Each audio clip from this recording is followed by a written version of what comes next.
जय बाबा. मग तू प्रार्थना म्हणशील का आज प्रसाद? 7 वाजता इथे प्रार्थना असते घरात. हा 7 वाजता बरोबर. मग तुम्ही ती घरातलीच इथे म्हणजे जॉईन ऑनलाईन राहून. नाही तसं नका करू, राहू दे ते, कारण घरात वेगळं पण आहे म्हणजे. अच्छा. बस बाकीच्यांना डिस्टर्ब होईल. हा. जय बाबा. उषा देवी, मेहरा, श्वेतांबरी, सबको जय बाबा. टाइम हो गया है. जय बाबा, जय बाबा, जय बाबा, सबको जय बाबा, सबको जय बाबा. जय बाबा. 6 बज गए. हाँ, शुरू करते हैं. अवतार मेहर बाबा की जय. अवतार मेहर बाबा की जय. अवतार मेहर बाबा की जय. प्रियतम मेहर प्रभु, हमारे बीच में आकर के आप हम सभी को आपके दर्शन, सहवास और प्रेम का आनंद देकर हमारा मार्गदर्शन कीजिए, यही आपसे गुजारिश. थैंक यू बाबा. जय बाबा. Beloved God, help us all to love you more and more, and more and more, and still yet more, till we become worthy of union with you. And help us all to hold fast to Baba's daman till the very end. अवतार मेहर बाबा की जय. अवतार मेहर बाबा की जय.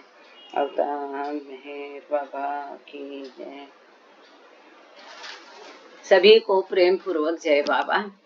The voice किताब हम लोग पढ़ रहे हैं और इसमें हमने अभी तक देखा सैयद अली या आगा अली जिसको कहते हैं, इनके हमने सब देख लिया, उनका पूर्व पीठिका, उनके अनुभव, उनके पश्चात के अनुभव, आगे के उनके जीवन में क्या हुआ. इसके बाद में हमने अब्दुल्ला पकरवान या छोटा बाबा, इनकी पूरी मतलब उनके मेहराश्रम के अनुभव, वो बाबा के कांटेक्ट में कैसे आए, आगे उनके जीवन में क्या हुआ, वो ईरान क्यों चले गए, ये सब कुछ उनके बाद का जीवन कैसा रहा.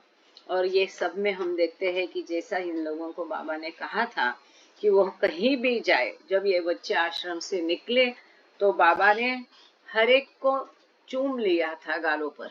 प्रत्येक बच्चे को जो आश्रम से बंद करने के बाद आश्रम से जिसको घर भेज दिया, बाबा ने हर एक को चूम लिया था.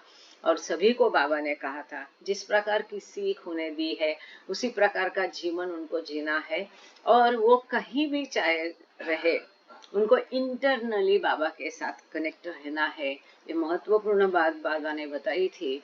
और जैसे कि अब हम लोग देख रहे हैं कि कितना अद्भुत उनका जीवन था, बाबा की आज्ञाओं का, बाबा की जो सीख का पालन उन्होंने किस प्रकार सुंदर रीत्या किया था कि उनका जीवन देख के बाकी लोग प्रभावित हो गए थे. अब पिछले बार हमने ये पेज नंबर 282 282 में थे. अभी हम अस्पंदार वेस्ली की बातें देख रहे हैं. तो जैसा इस किताब में थोड़ा आगे थोड़ा पीछे दिया है, अब आगे हम शुरू करते हैं. जैसा पिछले बार हमने देखा था कि इरविन लक, फरहद शफा और इन सब लोगों ने कशनाक करके, एक छोटा देहात है, वो काफी दिक्कतें सहन करके वो लोग वहां गए और उन्होंने अस्पंदार वैसाली को ढूंढ निकाला और उनसे बातें की, उनके इंटरव्यू लिए, उनकी फिल्म, उन पर फिल्माया गया. आगे बात देखते हैं उसी के सिलसिले में. There was a time when we were working hard to film absolutely everyone with a personal connection to Baba, recalls Irwin, who along with his late brother Edward had met Baba personally in India in the early 1960s.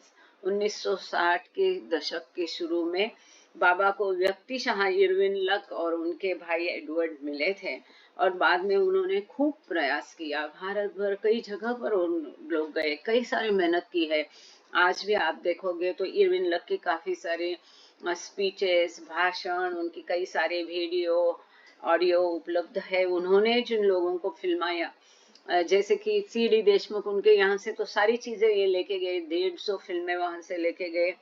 खैर, लेकिन जैसा होता है कई सारी चीजों में एक साथ हाथ डालने से जैसा हो जाता है, तो कई सारी चीजें अब उनकी अधूरी रह गई आज के हालात में कर, पर उस समय में उन्होंने बहुत मेहनत की है।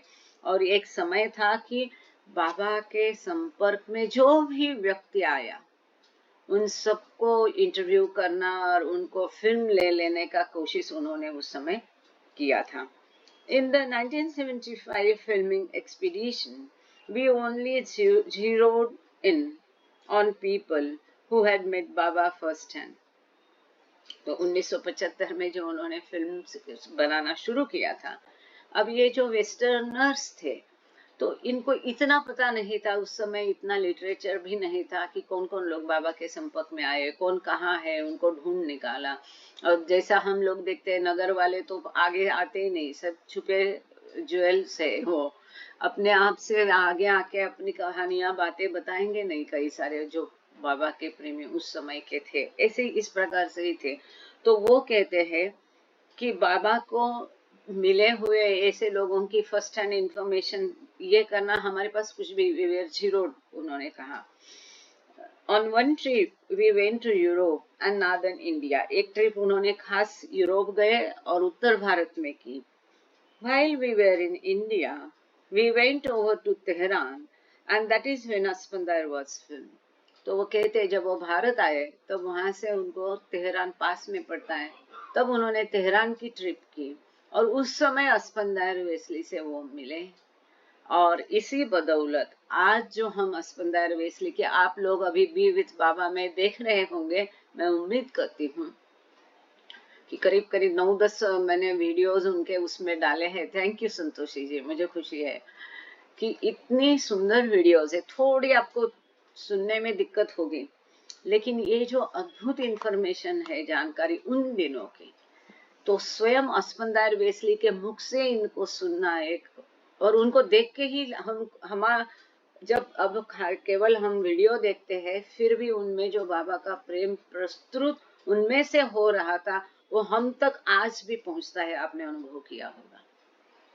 तो ये इतनी सारी फिल्में अभी जो उनके वीडियोस हमें उपलब्ध है इसके बदौलत, क्योंकि इन लोगों ने इतनी मेहनत की, वेस्टर्नर्स होके भी तेहरान गए, उनको खोज निकाला। वो तो एक छोटे देहात में कशना करके एक देहात है छोटा सा, उसमें वो बसे थे, उसमें जाके उनको मिले हैं।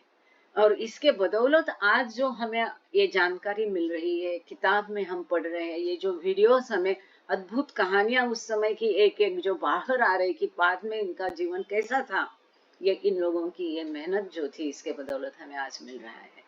तो जब वो ये भारत आए इरविन लक, तो उस समय तेहरान गए और इस प्रकार से उन्होंने कई मुशक्कतों का सामना करके बड़ी दिक्कत से फिर अस्पंदार वेसाली को ढूंढ निकाला। और उस समय उन्होंने उनकी फिल्म ली थी इरविन रिकॉल्स। अब ये फिल्में तो पता नहीं, इरविन लक को लिखना पड़ेगा, I will try to contact him.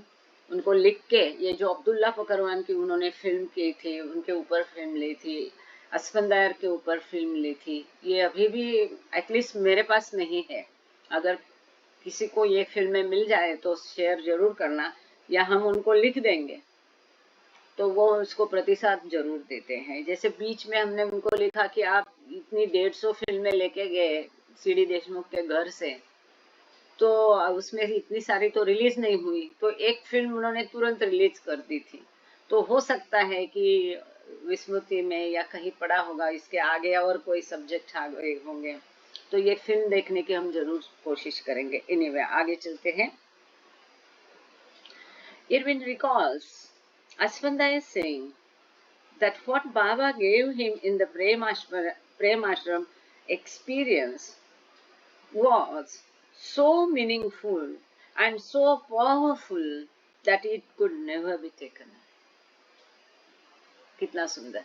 अस्पंदा Vaishali ने इरविन लक को बताया कि बाबा ने उनको प्रेमाश्रम में जो कुछ भी दिया और जो भी अनुभव दिए वो इतने अर्थपूर्ण और शक्तिमान और इतने पावरफुल थे, इतने शक्तिशाली थे, इतना फोर्स उसमें था कि ये अनुभव, इसका आनंद, इसका फोर्स ये कभी भी वापस नहीं लिया जा सकता है।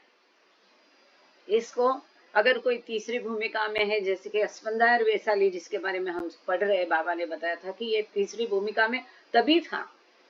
आगे इसकी प्रगति डेफिनेटली हुई है। अब्दुल्ला पकरवान छठवीं भूमिका, भले वो बाद में सांसारिक जीवन जिए होंगे, भौतिक जीवन आए हैं, लेकिन उनके अनुभव, उनका स्तर वापस, ये बाबा के लिटरेचर में भी है, एक बार चेतना का उच्च स्तर हासिल करने के पश्चात उसको वापस नहीं लिया जा सकता है। तो यही बात को उन्होंने बताया है कि ये जो अनुभव थे, ये जो इतना अर्थपूर्ण था और इतनी शक्ति थी कि ये वापस कभी भी लिए नहीं जा सकते हैं। Irwin also remembers the group session with Abdullah Pakirwan. Irwin luck को अब्दुल्ला पकरवान के साथ में भी उनके पूरे ग्रुप ने, दल में ने जो मीटिंग्स की, वार्तालाप किया, इंटरव्यूज किए, वो भी उन्हें को याद है। अच्छा, यहाँ पर थोड़ा मैं स्क्रीन प्रेजेंट करने की कोशिश करती हूँ, तो आप लोगों को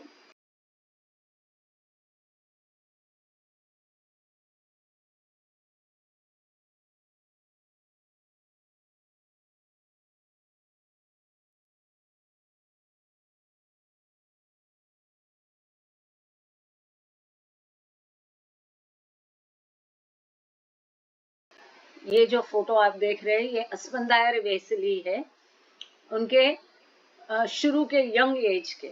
ये छोटे नहीं, अब आश्रम का फोटो नहीं है, लेकिन यंग होने के पश्चात का उनका यह अस्पंदायर वेसली का फोटो है।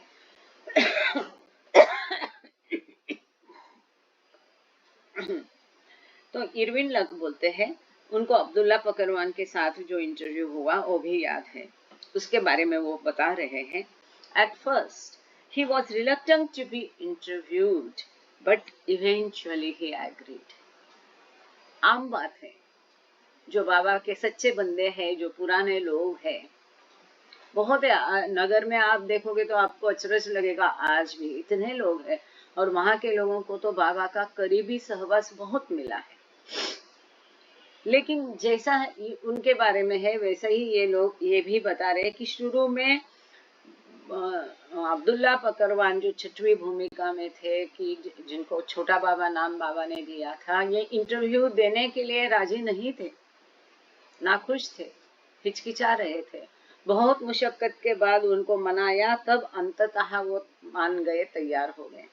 और फिर भी उनका पिछले बार हमने इंटरव्यू देखा 2-3 सेशन के पहले, कि कितने कम शब्दों में उन्होंने अपना इंटरव्यू दिया है ना। आपको याद होगा कि उन्होंने पूछा ये सब अनुभव बताओ, वो किताब में मिलेगा, वो पहले दिया है। मतलब बिल्कुल अपने अनुभव उजागर नहीं करना, ये जो बात है।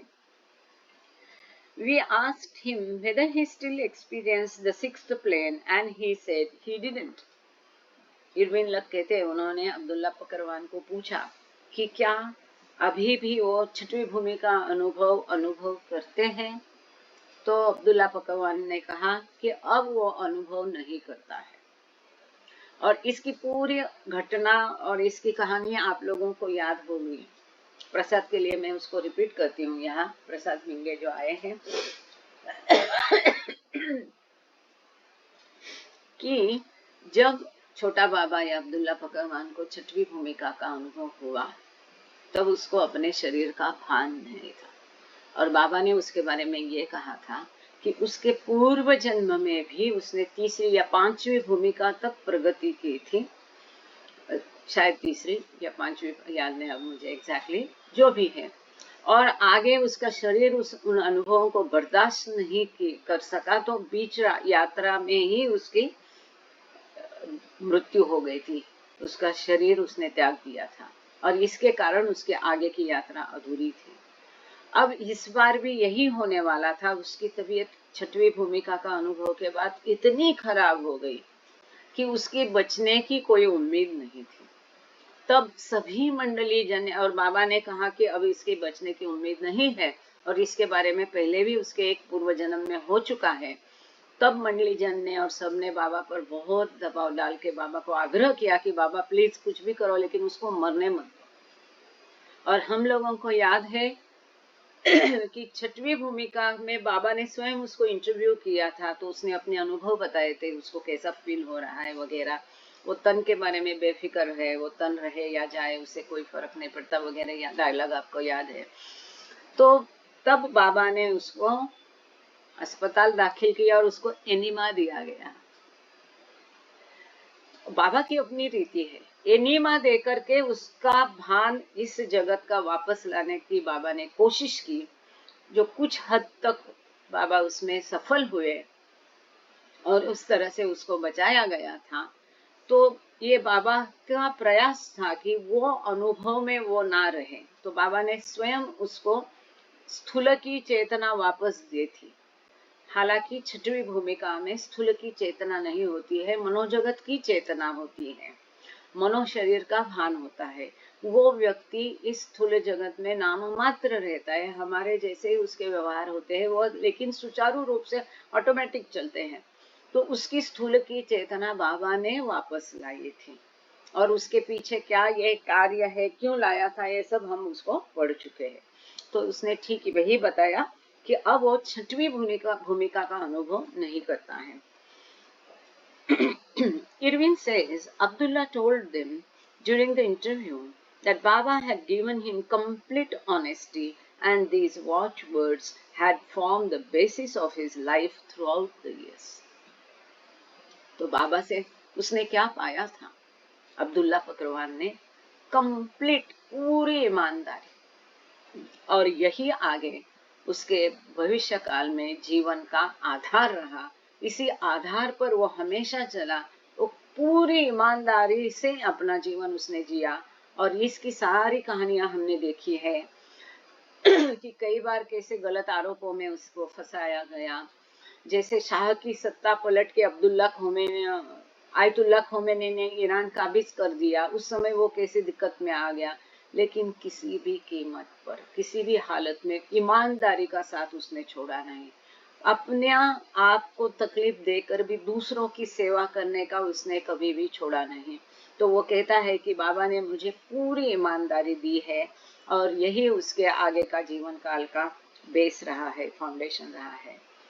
Iran born Farhad Shafa, who served as Farsi interpreter for Irwin Luck and his team, recalls visiting Baba disciple Baidul's house in Jafrabad, where Asfandaya's childhood relationship with Baba began. अब ये फरहद शफा अभी है। मेरी पिछले साल नवंबर 2023 में इनसे मेहराबाद में मुलाकात हुई है। इनके कई सारे इंटरव्यू अवेलेबल है। अब मैं कल डालूंगी बी विथ बाबा में, मैं फरहद शफा का पहले इंटरव्यू डालूंगी, इसके बाद में अस्पंदायर वेस्ली का आगे जारी रहेगा। तो ये फरहद शफा जो है, सुंदर इंटरप्रिटेशन होता है। आप कोई भी सवाल उनको पूछो बाबा की बातों का, और इसमें इतने बाबामय हो गए, तो इनके जीवन पर अस्पंदायर वेस्ली के जीवन का किस प्रकार प्रभाव हुआ, ये भी बातें आएगी आगे चल करके। मेहर सेपा करके ईरानियन लोगों का चैनल है, आप लोग जरूर उसको कभी देखना, उसमें आए दिन फरहद शफा की बातें होती है। अगर वो इंग्लिश में होगी तो आप उसको देख सकते हैं। एनीवे, तो ये ईरान में ही जन्म हुआ था फरहद शफा का, और उन्होंने फिर इरविन लक के लिए एक इंटरप्रेटर का, दुभाषी का काम किया उस समय में। और फरहद शफा को याद है कि ये लोग बैदुल बाबा के जो डिसाइपल थे, बैदुल का घर जाफराबाद में था, तो जाफराबाद में बैदुल को मिलने के लिए ये लोग पहुंच गए। जाफराबाद, जहां पर अस्पंदायर वेस्ली ने अपना बचपन के दिन गुजारे थे, और वहां से अस्पंदायर का बाबा के साथ कांटेक्ट हुआ था। आगे फरहद शफा के बारे में फरहद शफा कहते हैं, the house and in fact the entire village was uninhabited and a state of ruin in 1975. अब यहाँ एक महत्वपूर्ण बात, ये बहुत इंपॉर्टेंट बात है, हमें जाननी पड़ेगी। हम बाबा की किसी भी स्थानों का, जगह का जब खोज करते हैं तो लोग क्या अरे वहां क्यों जाना है, वहां मत जाइए, वहां अब कुछ नहीं है। ऐसा नहीं किया इन लोगों ने। वहां कुछ नहीं है, लेकिन वहां बाबा आके गए तो अभी भी उसके जो महत्व है, उसका जो पवित्रता है वो बरकरार होती है। फिर भी जाके भेंट देना चाहिए। जाओगे खोजोगे कुछ ना कुछ डेफिनेटली मिलेगा। वहां कुछ नहीं बोलने से कुछ नहीं होता है। अब भले वहां उसकी जगह दूसरी कोई बिल्डिंग खड़ी होगी, लेकिन उसकी फिर भी अहमियत होती है। जैसा कि इन लोगों ने किया, वो कहते हैं कि वो जो घर था, जो बैदुल का घर था, वो बिल्कुल मतलब केवल उनका घर ही नहीं, पूरा वो विलेज, देहात जाफराबाद का, जहाँ बैदुल रहते थे, जहाँ बाबा ने कई घरों में भेंट दी थी, जहाँ बाबा उनकी ईरान भेंट में स्वयं गए थे, पूरा जो देहात है, विलेज है, खत्म हो चुका था। कोई अब वो विलेज ऐसी हालत में था, सारे पहले के जमाने के घर कैसे मिट्टी के वगैरह होते थे, अब वहां कोई रहता नहीं, छोड़ के गया है। कई सारे ईरान के लोग यूएसए में जाके सेटल हो गए हैं।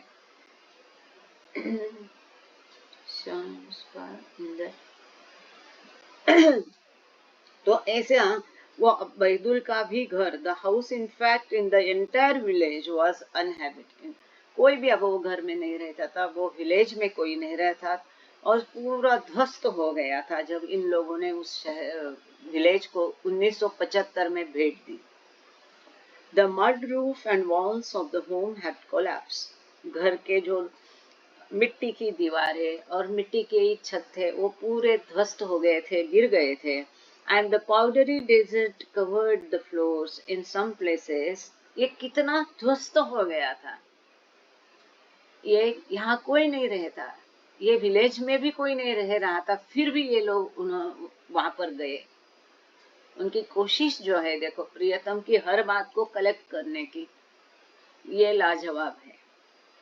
तो ये किस तरह से इनहैबिटेटेड था, वो कहते हैं कि वो पूरे घरों पर, बस्ती पर जो डेजर्ट वहां का था, रेगिस्तान की धूल जो है वो जम गई थी। वो कितनी, 3 से 4 फीट ऊंचाई तक। मतलब अभी थोड़ी सी धूल जमी है, कीड़े मकोड़े या मकोड़ी ने जाला बनाया, ऐसा हालत नहीं थे। तो सारे घरों में रेगिस्तान की धूल, 4-4 फीट तक की धूल जमी थी। सैंड जो होती है, वालू, 4-4 फीट, 3 से 4 फीट। मतलब कितने दिनों में, कई सालों में वहां पर कोई कभी गया नहीं था। ऐसी हालत में इन लोगों ने वहां गए 1975 में। The mud roof and walls of the home had collapsed and the powdery desert covered the floors in some places 3 to 4 feet deep. पूरे घर, मकान, उसकी दीवारें ध्वस्त थी और जमीन पर 4-4 फीट तक धूल जमी थी। योगा योग संस्कार इन दैट प्लेस। अच्छा, मेहर प्रसाद का मैसेज है आगे। Surprisingly there were still treasures to be found in the house. लेकिन इस ऐसी जगह, ये सारा ध्वस्त हो चुका, कोई नहीं रह रहा है, मिट्टी के घर मकान गिर चुके हैं, 4-4 फीट तक गहरी, मतलब धूल जमी है। जैसा कि अभी मैं हमीरपुर गई, तो कई घर जो है ध्वस्त होके इस तरह से धस गए हैं अंदर। 1/4 जो दरवाजा है, जिस महिला की बाबा ने जान बचाई थी हमीरपुर में, उस महिला का घर देखना गए थे, वो दरवाजा खुल नहीं रहा था। वहां पर छत्ता था मधुमक्खी का, और वो दरवाजा और वो मिट्टी का दीवार इतनी अंदर धस गई थी कि वो दरवाजा खुल नहीं रहा था, इतना अंदर धस गया था। फिर भी खोल दिया, वो बात और है। इसलिए कभी जाते बाबा प्रेमी तो जरूर देखना चाहिए। तो ऐसी जगह पर भी उनको बहुत मौलिक चीजें मिली। ये महत्वपूर्ण बात आगे आ गई, उसको ध्यान से सुनना। ऐसी जगह फिर भी surprisingly there were still treasures to be found in the house. वहां पर उन्होंने ऐसी हालत में बैदुल का मकान ढूंढ लिया, बाकी लोगों के मकान ढूंढ लिए, बाबा से परिचित लोगों को, और उन घरों में बाबा के संबंध में जो खजीने थे, मौलिक खजीने उनको मिल गए। क्या क्या खजाना मिला, आगे उसका ब्यौरा है। वो कहते हैं, फरज छपा कहते हैं, I found printed materials or letters from decades before, mostly carrying Baba's image, recalls Farhad. Farhad शफा कहते हैं कि वहां पर उन घरों में अभी भी बाबा डिकेड्स कई दशकों पहले बाबा से प्राप्त हुए पत्र, बाबा के फोटो और प्रिंटेड मटेरियल वहां पर मिला उनको. With the help of others, we restored the house, dug a well, and made the house habitable again. कितने बड़ा कार्य देखो इन लोगों ने किया. वहां ऐसा अब वहां कुछ नहीं ध्वस्त हो चुका करके उसको निग्लेक्ट नहीं किया उन लोगों ने. हम भारतीयों में ये प्रवृत्ति बहुत है. कितने जगह है जहां बाबा गए थे, हमें कोशिश करनी चाहिए ये सारी जगह रिस्टोर करने का, पुनर्जीवित करने का. उस एरिया में जो आसपास रहता है उसकी वो जिम्मेदारी है. पास के लोग वहां पर जाके उसको उसकी देखभाल करनी चाहिए. अब जहाँ जैसे अहमदनगर गए, वहां पर पप्पा जी बंगलो, डॉक्टर गोहर के पिताजी का बंगलो था, वहां पर मंडली जन रहते थे, बाबा रहे थे. उस मकान की हालत देखिए क्या है कि पता भी नहीं कि कहाँ ये था. एनीवे, जहाँ प्रॉपर्टी का मैटर होता है तो हम तो कुछ नहीं कर सकते. लेकिन हमीरपुर में प्रहलाद सिंह जी जो है उन्होंने बहुत सुंदर कार्य किया. इतने घरों में बाबा गए थे. नौरंगा में गली गली घर घर बाबा गए थे और हर घर के बाहर मार्बल स्टोन पर पेंट करके लिखा है युगावतार अवतार मेहर बाबा हैड विजिटेड. मतलब हिंदी में इस घर को इस साल भी दिया. इस साल में बाबा ने इस घर को भेंट दी थी. बहुत बढ़िया काम किया है उन्होंने वहां पर. तो सबको इस प्रकार से कोशिश करनी चाहिए. जैसे नागपुर में सीडी देशमुख ने उस गली का नाम ही, वहां बाबा रहते थे, उसको मेहर रोड करके कितने सालों पहले उन्होंने सरकार दरबार में उसका नाम मेहर रोड करवाया था. फिर बड़ा सीमेंट का बोर्ड करके उसका अभी वहां पर बोर्ड वापस लगवाया, क्योंकि पहला बोर्ड चला गया था, किसी को ध्यान नहीं आता था, दिखता नहीं था, पतरे का था. तो अभी सीमेंट का बहुत बड़ा बोर्ड करके वहां पर इस तरह से हो जाना चाहिए.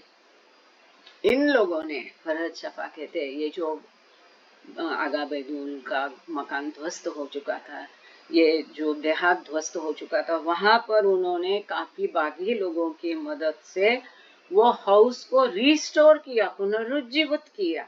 देखो अब वहां कोई रहने वाला भी नहीं था, फिर भी उसकी कीमत थी, क्योंकि बैदुल वहां रहते थे, बाबा वहां गए थे.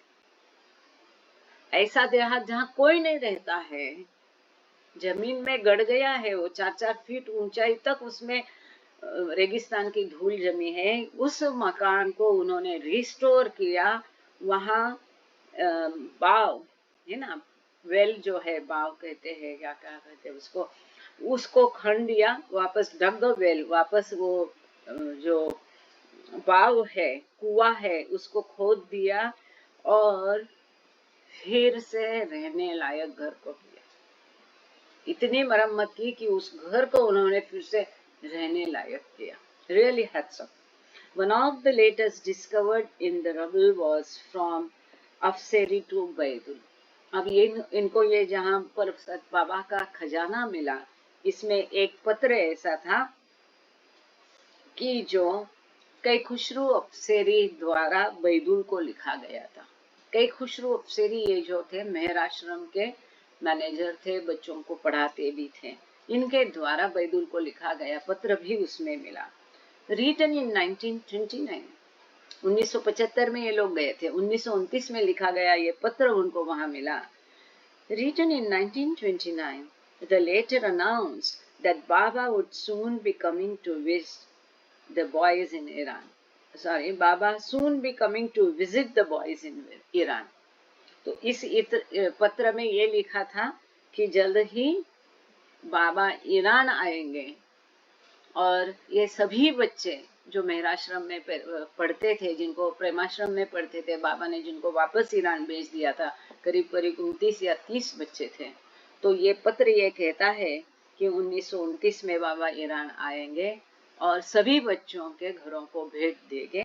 और इसका ब्यौरा हमने देख चुके हैं कि बाबा वहां गए और सभी बच्चों के घरों को बाबा ने भेंट दी. उसकी अद्भुत कहानियां भी हम पढ़ चुके हैं. In-depth interviews with both Aspandayar and Abdullah appeared in the August 1976 issue of the Glow magazine. अब जिसके किसके पास ये ग्लो मैगजीन संभाल के रखे है उसको कृपा करके ढूंढी है। मेरे पिताजी ने भी रखे थे लेकिन अब मुझे मालूम नहीं कहाँ है। अगस्त 1976 का ये इशू जो था ग्लो मैगजीन का, ये पूरा मैगजीन का वो इशू मेहराश्रम प्रेमाश्रम के लिए डेडिकेटेड था और इसमें अब्दुल्ला पकरवान और अस्पंदायर के इंटरव्यू पूरी इन डिटेल छपी गई थी। तो इसको ढूंढने की कोशिश करना, अगर किसी को मिलता है तो जरूर बताइएगा। अगस्त 1976 का ग्लो का इशू, इसमें इनके इंटरव्यू पूरे डिटेल में छपे हुए हैं। That entire issue is dedicated to Meher Baba's 1927-29 Prem Meher Ashram and the students who attended there from Iran. ये जो अगस्त 1976 का ग्लो मैगजीन का इशू है, पूरा मेहराश्रम प्रेमाश्रम के बच्चों के लिए जो भी ईरान से उसको मेहराश्रम में दाखिल होने के लिए गए थे, वहाँ के जो स्टूडेंट्स थे, वो आश्रम था, उनके बारे में, उसके लिए ये पूरा इशू डेडिकेट किया गया है। संपूर्ण इशू में यही बातें हैं। The interview with Aspandayar was titled I Want to Find God and retold Aspandayar's life with Baba from early childhood to 1975. 75 में इंटरव्यू लिया गया था, उसके बचपन से लेके 75 तक उसके बाबा के संपर्क के बारे में पूरा इसमें छपा था। और इस लेख का हेडिंग था मुझे ईश्वर को ढूंढना है। और हम लोगों को ये घटना पता है, हम इसको कई बार चर्चा इसकी कर चुके हैं, हम इसको पढ़ चुके हैं कि ऐसा लेख का हेडिंग क्यों दिया, हम सब जानते हैं। I want to find God, किस तरह से बाबा को उसने ये जवाब दिया, किस तरह से बाबा ने उसको स्पेशल अनुभव दिया, ये सब हम पढ़ चुके हैं। ये इंटरव्यू जो अस्पंदायर का था, इसका लेख था इसका हेडिंग था I want to find God. और इसमें अस्पंदायर की जीवन और बाबा के साथ उनका बचपन में आया संपर्क, इसके बारे में पूरा ब्यौरा दिया गया है। In the article, Aspandayar reviewed his Premashram days, life in Iran, and his long-awaited reunion with Meher Baba in 1963. तो इस लेख में अस्पंदायर वेस्ली का पूरा प्रेमाश्रम के दिन, उसका ईरान में जो उसने जीवन व्यतीत किया और मेहर बाबा के साथ वापस मिलने के लिए वो कितने बेताब थे, ये हम जानते हैं, ये भी हम पढ़ चुके हैं। तो अंततः 1963 में उसकी बाबा के साथ किस तरह से भेंट हुई, बाबा का दर्शन हुआ, सुंदर हकीकत है। थोड़ा बहुत हम इसमें भी अब इसको पढ़ेंगे। Waiting at the threshold of Guru Prasad in Pune that year, Aspandayar recalls. तो 1963 की जो बाबा के साथ अस्पंदायर वेस्ली की भेंट हुई, उसका यहाँ पर उन्होंने थोड़ा सा ब्यौरा दिया है। वो कहते हैं पूना में गुरु प्रसाद में उस दिन अस्पंदायर वेस्ली बाबा का इंतजार कर रहे थे, मतलब थ्रेशोल्ड जो चौखट पे वो खड़े थे, और उस समय की बात अस्पंदायर वेस्ली को याद है। इसके बारे में अस्पंदायर वेस्ली स्वयं बता रहे हैं। वो कहते हैं I wanted to go in and yet I kept asking myself how I would go in the presence of God with this gross and filthy body. Aspandiar Wesley कहते हैं मैं चौखट पे खड़ा था और फिर भी अंदर जाने की मुझे हिम्मत नहीं हो रही थी, और मैं इस तरह से मैं अपने आप को पूछ रहा था कि मुझे ईश्वर के सम्मुख जाना है। मेरा ये भौतिक गंदा शरीर लेके मैं ईश्वर के सम्मुख कैसा जाऊं? जो बच्चा दाखिल हुआ तभी कुछ दिनों में तीसरी भूमिका में चला गया था, बाद में तो डेफिनेटली उसकी प्रोग्रेस हुई होगी। इसके कई साल बाद, मतलब 1963 में उसकी उम्र क्या होगी, 1929 में ही वो 9 साल का था। तब ये सोच रहा है कि मुझे ईश्वर, बाबा अंदर है, वो चौखट पे खड़ा होकर ये सोच रहा है कि मैं मेरा ये गंदा शरीर लेके, भौतिक शरीर लेके बाबा के सामने, ईश्वर के सामने कैसा जाऊं। ऐसी सोच में वो चौखट में ही खड़े हो गए। At that moment, Baba, with a beautiful and gentle smile, beckoned Asfandar to enter. वो तो सर्वज्ञ है, सबके दिल की बात जानते हैं। उसी पल जब ये इस प्रकार से हिचकिचाहट में सोच रहा था, उसी पल बाबा एक सुंदर स्माइल दिया, मृदु भाव से बाबा ने उसे अंदर आने के लिए कहा। I approached him with joy in my heart. मेरे हृदय में पूरा आनंद भर गया था। वो आनंद के साथ में बाबा के पास गया। In an instant I forgot the 34 years of separation. एक पल में अस्पंदार कहता है, मैं पिछले 34 सालों का मेरे जो बाबा से भौतिक रूप से दुरावा था, अलग हो गए थे, सेपरेशन था, एक पल में मैं भूल गया। वो वापस अपने मेहराश्रम के बचपन के दिनों में चला गया। I no longer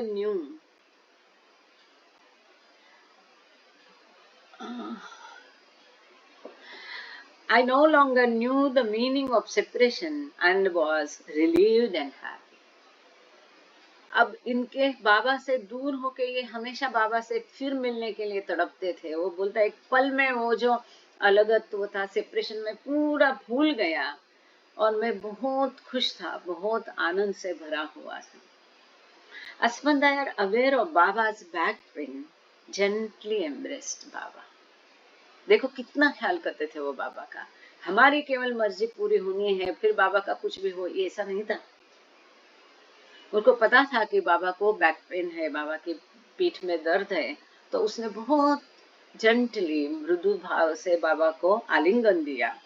That day, Baba gave darshan for 2 hours. 2 घंटे उस दिन बाबा ने दर्शन दिए।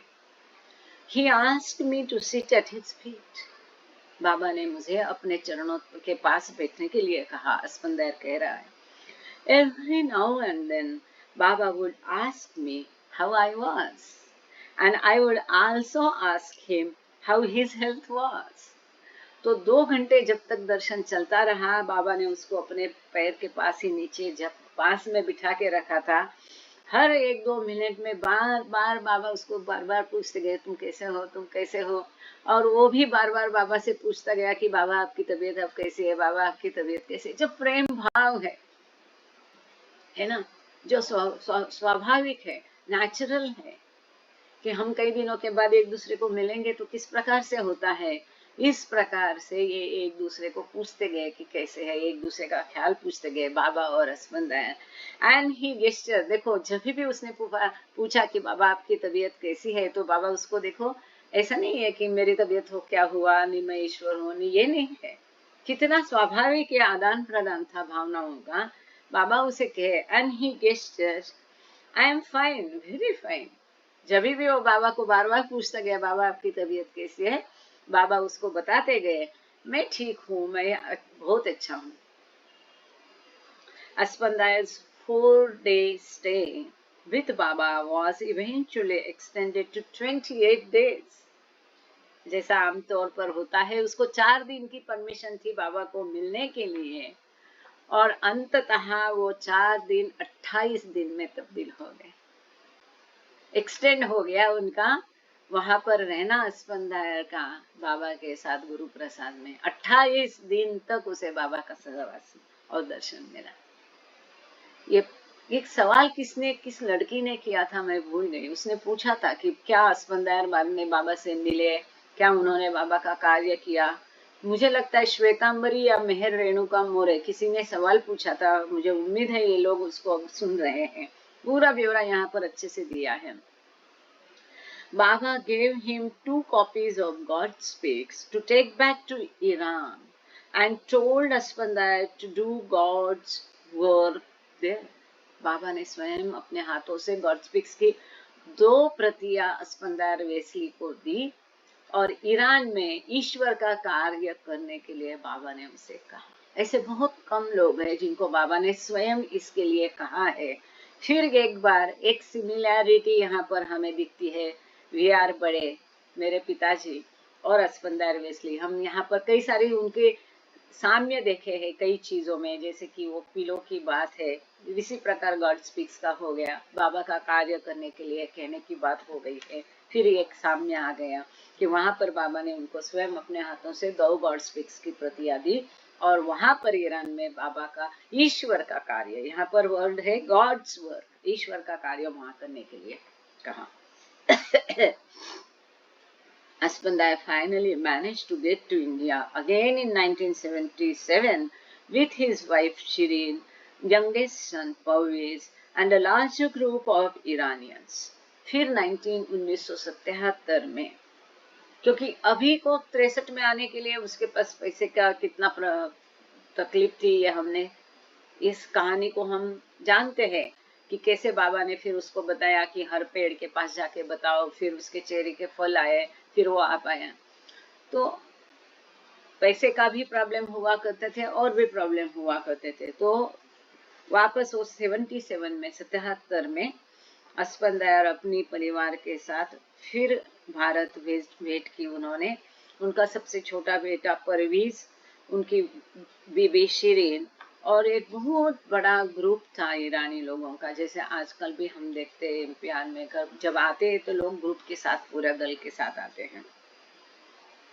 और अस्पंदायर वैशाली के पोते को, है ना, पोता या क्या बोलते हैं उसको, मतलब ग्रेट ग्रैंडसन को मिली थी। मैं पिछली बार एमपीआर मैंने आप लोगों को कहा था, बताया था वो हकीकत। द ग्रुप इंक्लूडेड गोलनाज, लोकलंतारी या लोकलंतारी, ये प्रोनाउंसिएशन शायद गड़बड़ा सकते हैं। तो ग्रुप में और कौन कौन लोग थे इसका यहाँ पर डिटेल्स दिया है। गोलनाज लोकलंतारी, फरशिद नमीरानियन। अब फरशिद नमीरानियन को भी आप लोग जानते होंगे।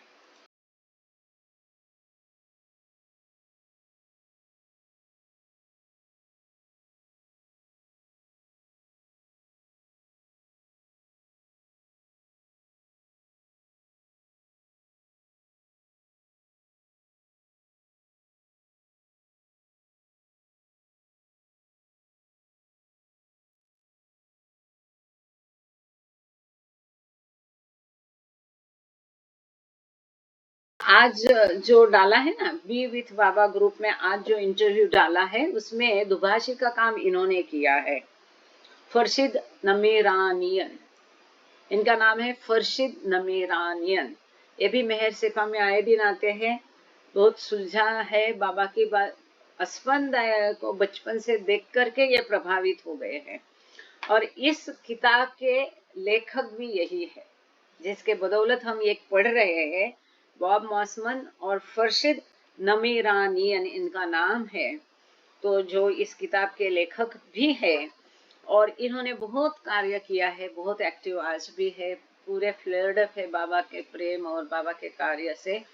तो कई सारे जो इंटरव्यू है, ट्रांसलेटर का, दुभाषी का काम इन्होंने किया है। अस्पंदायर वैशाली बाद में केवल पर्शियन भाषा में बात करते थे, तो इन्होंने कई सारे इंटरव्यू उनके किए हैं, बहुत बड़ा कार्य किया है इन्होंने, आज भी कर रहे हैं वो। तो यह है फरशिद नमीरानियन और गोहर नमीरानियन, मनीष नमीरानियन, मेहरनागिस नमीरानियन, फिरोज नमीरानियन एंड बानू नमीरानियन। ये सब इस दल में थे जो 1977 में मेहराबाद आए। ऑल्सो अटेंडिंग वेयर, और कौन कौन था, शिवाश कालंतरी, गोबर बानू केपुर, फरकोंदे केपुर, मेहरनाज केपुर, आरदेशिर केपुर, होमियन केपुर, फारूक फरहदियन एंड फरहद शफा। फरहद शफा भी बहुत सुंदर बातें करते हैं, उनके स्पीचेस बड़े अच्छे रहते हैं। By this time tensions were high in Iran. इस समय में ईरान में टेंशन बहुत ज्यादा था। मेरी उम्र के लोगों को याद होगा, हम लोग आए दिन पेपर में पढ़ते थे, इसका जिक्र यहाँ है। वन ऑफ रेप्रिसल्स एंड काउंटर रेप्रिसल्स, रेप्रिसल्स मतलब हिंसा, आगे गए में। By this time tensions were high in Iran as events were to quickly culminate in the 1979 revolution and replacement of the Shah of Iran with Ayatollah Khomeini. हम लोगों को पता है 77-79 में ये क्रांति हुई ईरान में। ईरान का जो राजा था शाह, जिसे बाबा से मिलवाने की कोशिश चल रही थी जब बाबा ईरान भेज दिए थे, लेकिन वो हुआ नहीं या बाबा ने नहीं होने दिया। वो जो शाह की जिससे अब्दुल्ला पकरवान और उसकी बीबी और उनका परिवार बहुत क्लोजली एसोसिएटेड थे, तो ये शाह का जो है तख्ता पलट दिया था, यहाँ क्रांति हो गई थी और पूरा ईरान अपने कब्जे में आयतुल्ला खोमेनी ने कर लिया था। और उस प्रकार उस समय में क्या, वैसे ही यहाँ का माहौल थोड़ा कहने के लिए डेंजरस रहता है, और उस समय तो कितना खराब माहौल था ये हम सब लोग जानते हैं, अखबारों में पढ़ते थे। तो उसके बारे में उन्होंने लिखा कि ऐसे हालत में वो भारत आए थे भेंट देने के लिए। आगे वो कहते हैं, While the post-revolution era of 1979 was one of reprisals and counter-reprisals in the country, the Iranian followers of Meher Baba, for the most part, remain under the radar of the new government. क्योंकि Shah government जो था, राजा था, उससे मेहर बाबा उनके प्रेमियों को खूब मदद मिलती थी, मतलब एक आश्रय था, एक प्रकार की सम्मति थी। लेकिन जब अब शाह का तख्ता पलट गया तो बाबा प्रेमियों ने वहां खूब सहा, खूब भुगता।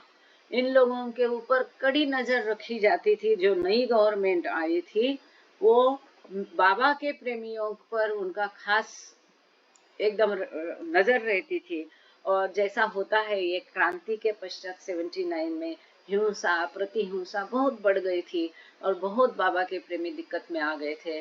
अब जैसे अभी हमने देखा कि बैदुल जहाँ रहते थे पूरा ये देहात ध्वस्त हो गया।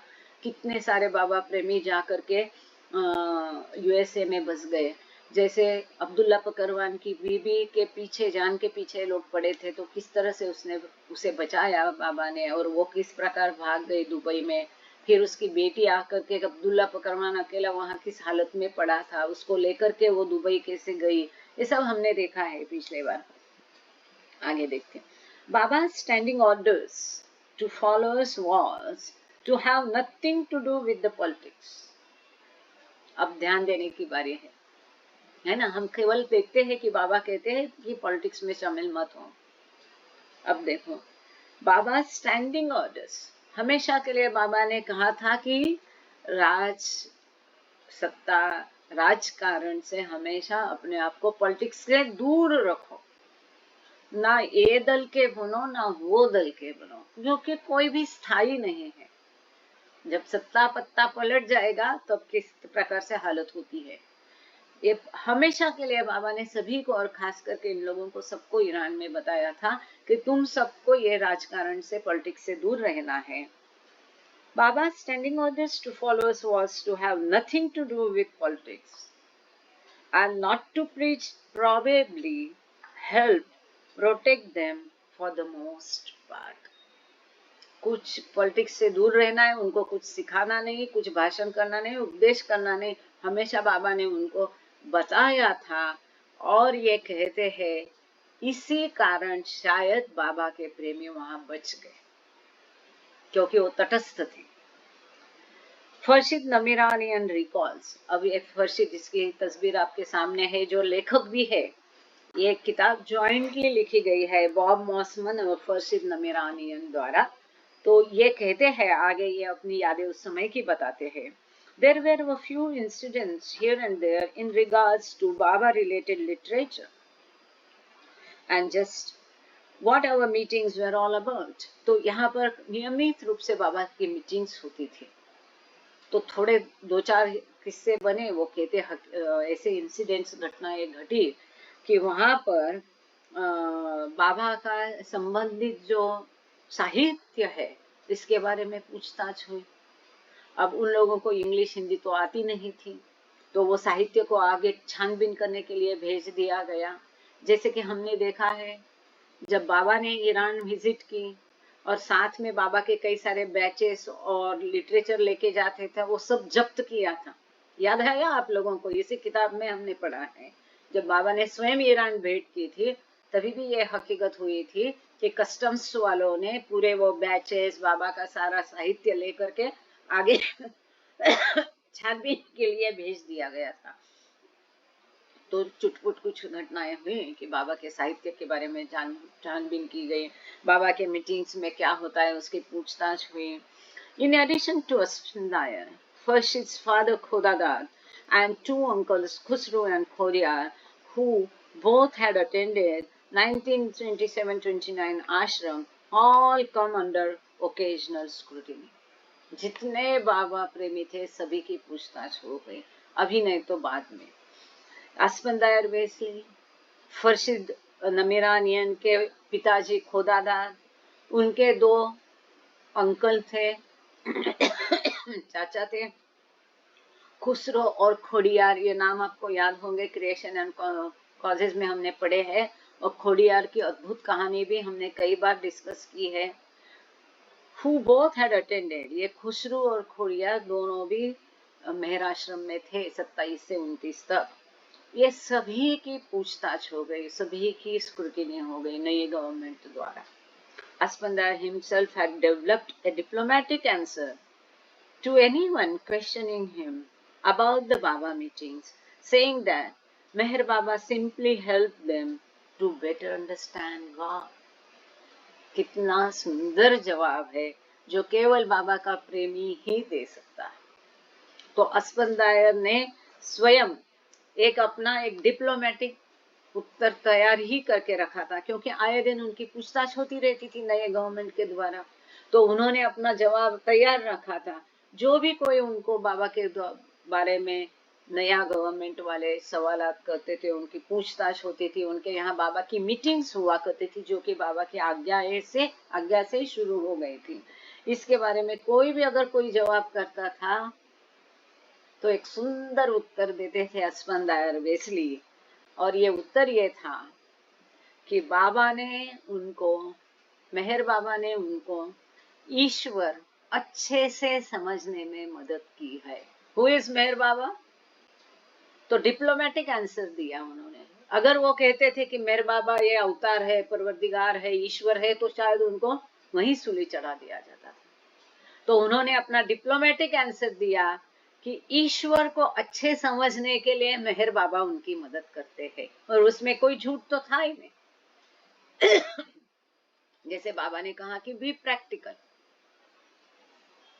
खैर आगे, Farshid remembers that Meher Baba related literature his father was carrying in his car was confiscated, and he was ordered to the police station to answer questions about the publication. तो फरशीद नमीरानियन को याद है कि उनके पिताजी अपनी कार में बाबा का जो लिटरेचर साहित्य छपा हुआ है वो लेके जा रहे थे, उसको जब्त किया गया और उनको पुलिस स्टेशन में दाखिल होने के लिए कहा गया।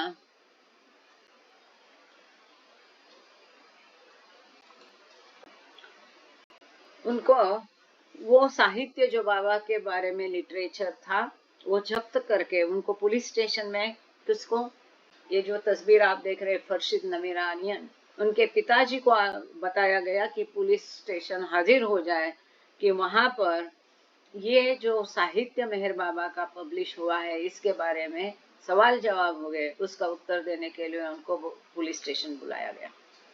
और आगे कहते हैं Farshid Namiranian, I believe he stalled a bit on showing up at the station. तो फरशीद नमीरानियन कहते कि उनके पिताजी तुरंत गए नहीं, थोड़ा समय लेके देरी से वो पुलिस स्टेशन गए। And when he did go in, the officers seemed to have other more important things to do and just canceled the interrogation. See how Baba helps internally. इतना सब हुआ, लेकिन इन लोगों को सच में मानना पड़ेगा कि उनका बाबा पर का विश्वास अडिग रहा, अटल रहा। उन्होंने ऐसा गवर्नमेंट पलटी किया, हम लोगों का इंटरोगेशन होता है करके बाबा को छोड़ नहीं दिया। इनके पिताजी को जब बुलाया गया पुलिस स्टेशन तो वो थोड़ी देरी से गए। जब वो वहां पुलिस स्टेशन पहुंचे तो पुलिस लोग और कोई काम में बिजी थे और इनकी पूछताछ ही कैंसिल हो गई। इनके पिताजी की पुलिस द्वारा जो पूछताछ होने वाली थी वो टोटली कैंसिल हो गई। हाउ बाबा हेल्प्स इंटरनली, इसका और एक सुंदर उदाहरण है। While Aspandar and Farshid's father, uncle and others with Baba connections seem to have survived the ridicule and run-ins with authorities, Baba's disciple Baidul had not been so lucky many years earlier in the late 1930s. अब ये कैसे विडंबना होती है देखना, ये बहुत आई opening incident है कि ऐसी स्थिति में, माहौल में बाबा को अपना के बाबा से प्रेम करते उनका कार्य करना साधारण बात नहीं थी। वैसे देखो तो हम कितना कंफर्टेबल है ना, खा पी के सहूलियत से बाबा से प्रेम करते और बाबा का कार्य सहूलियत से होता है ना। जिसको बाबा कहते हैं दो डगर पे पैर देके हम, एक पैर है हमारी भौतिकता, भौतिक पौधे में, और दूसरा पैर है हमारा आध्यात्मिकता में, तो डूबने का चांस ही ज्यादा होता है। लेकिन इन लोगों को मानना पड़ेगा। वो कहते हैं कि फरशीद कहते हैं कि जिस प्रकार अस्पंदार वैशाली और फरशीद के पिताजी, उनके चाचा, ये सभी लोगों का बाबा के साथ जो पूरा ये ग्रुप था, और ये लोग आपसी जुड़े हुए थे, जो भी प्रेमाश्रम से गए हैं तो एक दूसरे को मिलते रहते थे। इनका हमेशा उपहास, मान हानि इनको सहनी पड़ी, जो अथॉरिटीज थे उनसे पूछताछ रखनी पड़ी। फिर भी ये लोग फिर भी लकी समझे जाएंगे, इतने लकी बैदुल नहीं थे। बैदुल को भी इस प्रकार का सामना करना पड़ा 1930 में। क्या हुआ बैदुल के साथ? People oppose Baidul and his belief. Baidul को और उनके विश्वास को लोगों ने खूब विरोध किया। It became serious and Baidul son was killed, recalls Aspandiar. Aspandiar Wesley को याद है कि बैदुल का इतना विरोध लोगों ने किया कि बैदुल के बेटे को लोगों ने मार दिया, खत्म कर दिया। अब इसके पश्चात क्या हुआ? As is customary, surviving relatives must bath before going to courtyard. जैसे कि प्रथा है कि जो भी रिलेटिव्स होते हैं, जैसे कि वो व्यक्ति को शमशान घाट पहुंचा दिया जाता है तो उनको नहाना पड़ता है। यहाँ पर अपने यहाँ आने के बाद नहाते हैं, उनके यहाँ वहां शमशान घाट उनको पहुंचाने के पहले नहाना पड़ता है। It was winter at the time and there was no way of getting hot water, says Asfandar. Baidul's daughter Banu took a cold bath after getting pneumonia. She died after 4 days later. अब ये ठंड के दिन थे और Iran की ठंड तो हड्डी जमाने वाली ठंड थी, बर्फ के माफिक ठंड रहती है। ठंड के दिन थे, कोर्टयार्ड जाने के लिए नहा के जाना है, लेकिन गर्म पानी की सुविधा नहीं थी। तो बैदुल की बेटी जो बानू थी उसने ठंडे पानी से नहाई, जिससे उसे निमोनिया हो गया। और वो भाई जो बैदुल का बेटा जिसको मार दिया था लोगों ने, उसके 4 दिन पश्चात उसकी बेटी भी मर गई निमोनिया से। Baidul felt this double loss in the family deeply. उसको गहरा सदमा पहुंचा बैदुल को इस परिवार के साथ ऐसा होने के बावजूद। He immediately wrote to Baba to say he could not stay in Iran any longer. तुरंत उसने बाबा को पत्र लिखा कि इससे अधिक अब वो ईरान में नहीं रह सकता है। बाबा responded telling Baidul to take the hands of his wife and children and immediately come to India. तुरंत बाबा का जवाब आया, तुरंत अपने बच्चों और बीवी के साथ भारत चले आओ। और फिर बैदुल भारत आ गए। कैसी कड़ी परीक्षा होती है। ऐसा नहीं है कि हम उसके लाडले हैं, प्रेमी है, तो फिर हमें कोई दिक्कतें ना हो। नहीं नहीं, ऐसा कतई सोचना नहीं। हम यहाँ थोड़ा सा रुक जाते हैं। प्रार्थना आज अभी प्रेयर कौन करने वाला है? विकास गभाने जी, जय बाबा। ओके, सुरेखा ताई, सुरेखा ताई प्रार्थना आप बोलेंगे? ठीक है, सुरेखा ताई ने हैंड रेस किया है, सुरेखा ताई प्रार्थना बोलेगी। और विकास गभाने जी आप आरती करेंगे? आरती के लिए भी कोई हैंड रेस करे तो मेरे लिए अच्छा हो जाएगा। अरे बाप रे, क्या हो गया?